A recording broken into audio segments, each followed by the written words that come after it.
This video is brought to you by Devout Decals, makers of reusable Catholic art for your home altar, your bedroom, and your home classroom.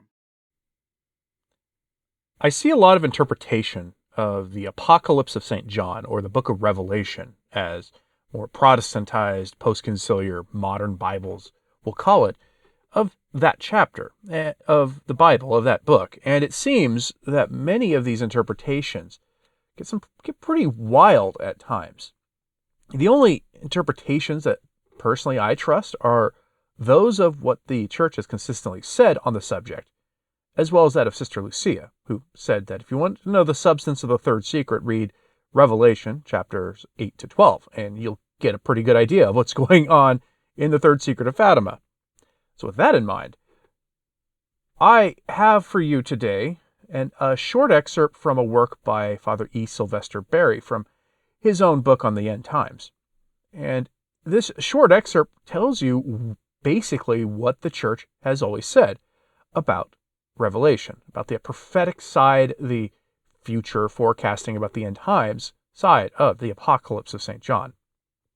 I do think it's worth your time today because, again, we are living in unsettled times, and things in the world are getting weirder and weirder and weirder, and as such, people tend to look towards prophecy.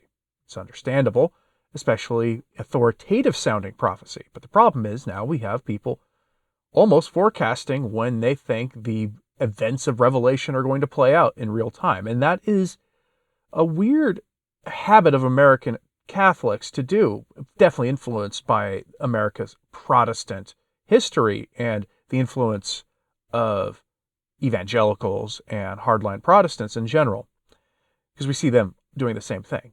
The one thing you should know is that the man of sin, as described in various places in the Bible, is not whoever your least favorite American politician is. That's just not how it's going to play out. He is, according to the fathers of the Church, a member of the tribe of Dan. It has a lot of implications for that, and he will be viewed by our elder brothers, our Lord's brethren, as being their Messiah. That is something the Church Fathers unanimously agreed on. Keep all that in mind as you hear what Father E. Sylvester Berry has to say on the subject. Heresies and Religious Wars, an excerpt from The Apocalypse of St. John by Father E. Sylvester Berry. And the fifth angel sounded the trumpet, and I saw a star fall from heaven upon the earth, and there was given to him the key of the bottomless pit. And he opened the bottomless pit, and the smoke of the pit arose, as the smoke of a great furnace. And the sun and the air were darkened with the smoke of the pit. And from the smoke of the pit there came out locusts upon the earth. And power was given to them, as the scorpions of the earth have power. And it was commanded them that they should not hurt the grass of the earth, nor any green thing, nor any tree, but only the men who have not the sign of God on their foreheads.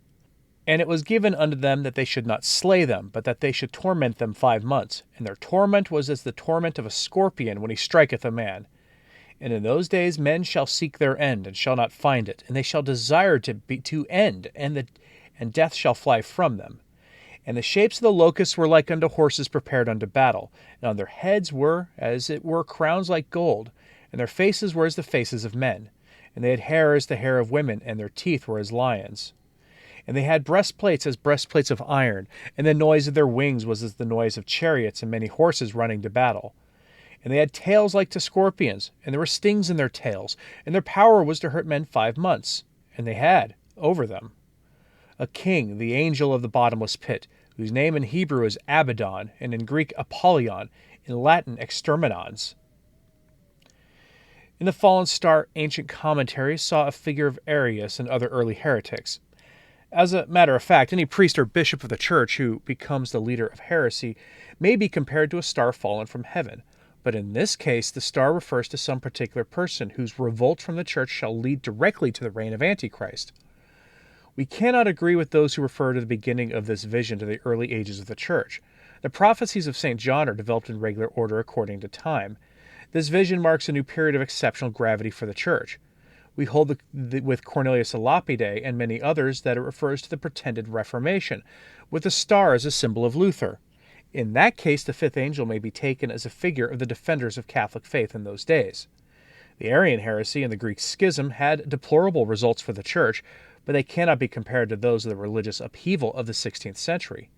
Most of the evils that afflict the Church and society in general can be traced directly to the so-called reformers.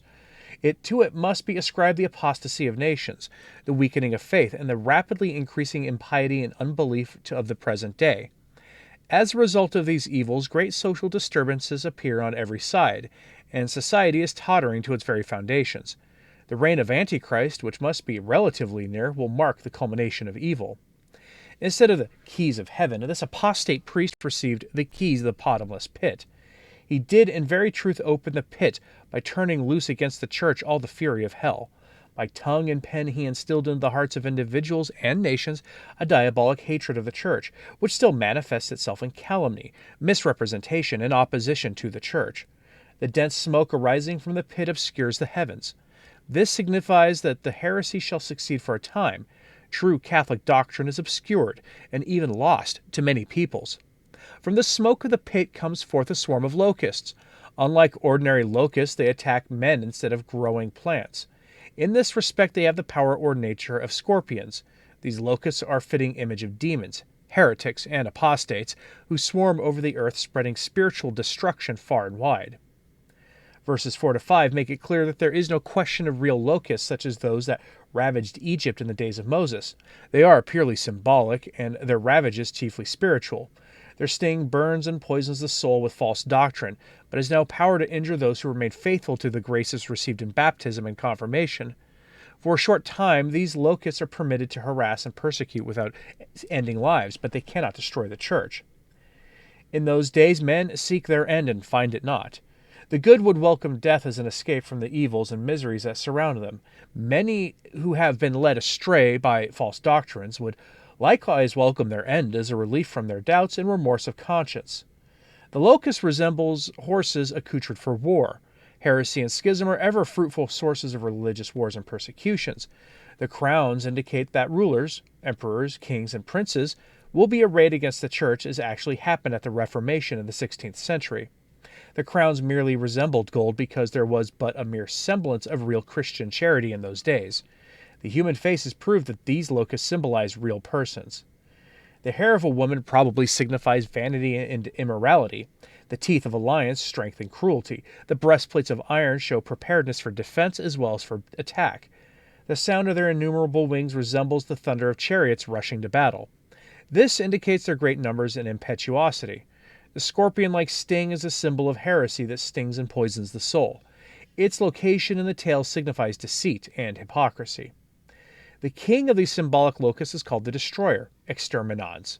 He is Lucifer, the angel of the abyss, the leader of the rebel angels. His minions on earth are the leaders of heresy, schism, and persecution.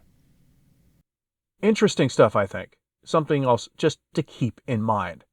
That we are, when talking about this in the light of a lot of the subject matter I've covered on the channel in the last 7 days, which is this concept of apostasy in the Church, that the claim that you see many of those scholars and those mystics even, and a lot of bishops who are theologians, making over the centuries is that you will find a situation in which a false church will arise up and be mistaken for the Catholic Church, and that the Catholic Church will for a time occupy the same space from it before there's a great separation. In light of that, does what you just heard make any sense? In light of that, this falling away, this apostasy, does that make sense to you? Let me know what you think of all this in the comments, please. Hit like and subscribe if you haven't. It certainly helps. So does sharing this on social media. That helps too. And as always, pray for the Church. I'm Anthony Stine. Ave Maria.